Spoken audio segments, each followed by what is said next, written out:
आणि याचं खाद्य वगैरे तुम्ही कसं सगळं करताय? याच्यामध्ये आमच्याकडे चाऱ्यासाठी शेती बिलकुल नाही. वर्षभराचा सगळाचा सगळा चारा आम्ही विकत घेऊन हा व्यवसाय अतिशय चांगल्या पद्धतीने फायद्यात गेली 25 वर्ष करायला लागलो.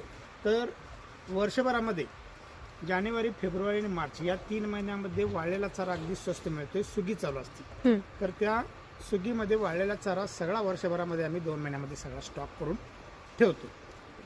तुम्ही साठवून ठेवताय का? दाखवतो आम्ही. ओके, चल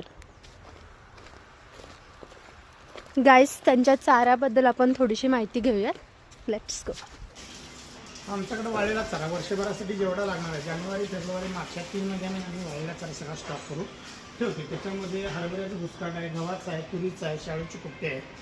तर सीझनमध्ये घेतल्यामुळे हा चारा आम्हाला स्वस्त मिळतो. कुठला चारा 7 रुपये, कुठला 8 रुपये, कुठला 9 रुपये, कुठला 10 रुपये. तो सगळा गेल्या वर्षी ॲव्हरेज चारा आम्हाला 8.5 रुपयांनी या ठिकाणी पोच झाला. याच्यावरती गोकुळ दुसऱ्याचं 1 रुपया अनुदान आहे. म्हणजे आम्हाला हे ॲव्हरेज चारा 7.5 रुपयांना पडला. हाच जर चारा तुम्ही ऐन वेळेत जर आणाय गेला पावसाळ्यामध्ये किंवा इतर सीझनला, तर तुम्हाला हे 13 रुपये 14 रुपयाच्या आत मिळत.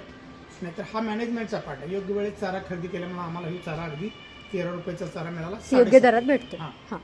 त्याच पद्धतीनं हा ओला चारा, ह्याला मुरघास म्हणायचं, मक्याचा मुरघास. जसं आपण आंब्याचं लोणचं घालून ठेवतो, वर्षभर जसं खायला मिळत नाही, तसं ओला चारा एकदा जर तुम्ही कुट्टी करून हा बनवून करून ठेवला, तर त्या ओल्या चाऱ्याची टेस्ट जनावरला वर्षभर 1.5 वर्ष तुम्ही त्या जनावरला देऊ शकता. त्याच्यामध्ये मक्याची कुट्टी एकदा जर तुम्ही कुट्टी करून ठेवली तर 1.5 वर्ष तुम्हाला तो घालता येतो.